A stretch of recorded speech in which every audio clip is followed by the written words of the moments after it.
So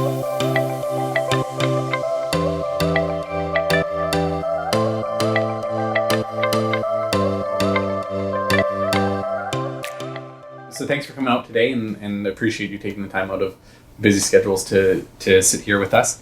How about we just kick it off with you telling us a little bit about yourselves and a little bit about your background. I'm Chris Morris. I spent over 20 years in aviation in the logistics side. So shipping, receiving, aircraft parts, purchasing. After over 20 years of that, I was looking for something different and kind of turned into entrepreneurship and saw a niche for this. So that's kind of where that led me to. I'm Daniela Parotti. I primarily have the background of the customer service side and management. And for those who might not know what EZRide is, did you want to give a quick 30-second elevator pitch around what EZRide is? Sure. EZRide is an app-based rideshare service offered here in the Sioux.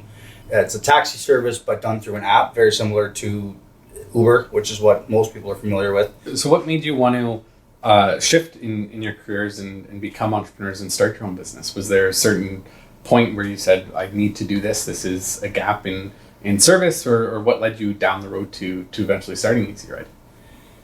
Probably a combination of all of that. Daniela and I worked together at another company doing this similar job, and we did recognize there's still a huge gap for transportation services being offered in the city, whether it's during the day or overnight. To date, what's your favorite part of running EZRide, being an entrepreneur, and just the typical day-to-day experience?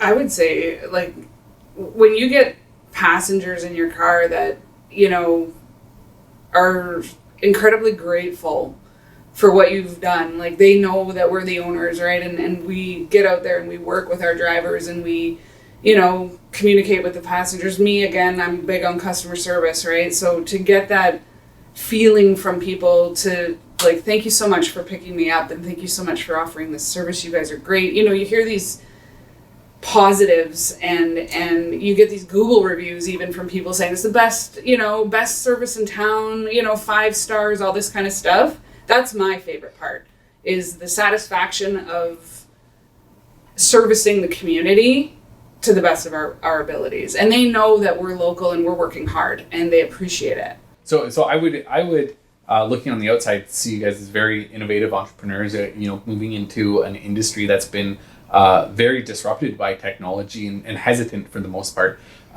in terms of their adoption. Typical cab companies, like you said, we still call and get dispatched and go through that process, which works and it's tried and true.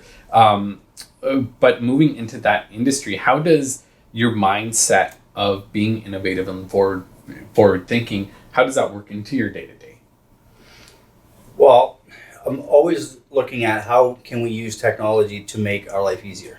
That's, that was our principle when we were building the EZRide app, was, from the passenger side, how can we make it, as easy as possible, and same with the drivers. And like you said, AI is coming out and there's all sorts of technology that's always evolving, and we want to be evolving with it. We want to adapt anything that we can that makes the process, the transactions, as seamless as possible. The technology's there, so let's use it.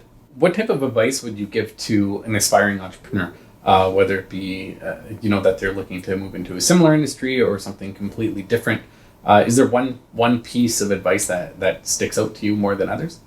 Do your research. Do your research and talk with people that are related to the industry. Like, talk to them. Don't just go on Google. The research isn't just Googling, it's physically talking. Mm-hmm. Like, if I could go back, I would have met with the insurance company on day one, face to face, to say, I want to open up a ride share. What do I got to do? And I would have had them run it all out for me. You know what I mean? As opposed to just Googling it and then finding a contact and then just waiting and going that way, right? So, research for sure is a big thing. And I guess the other piece of advice would be, do it. Just do right? it. Yeah. Like, if you've got a vision of something, and the more people you talk to are like, hey, that's kind of cool. You know what I mean? Like, just go with it. Well, I appreciate the two of you coming in today and talking. I think it's been great, and hopefully we can have you again soon. Awesome. Thank you very much for having us. Thank you very much. Thanks.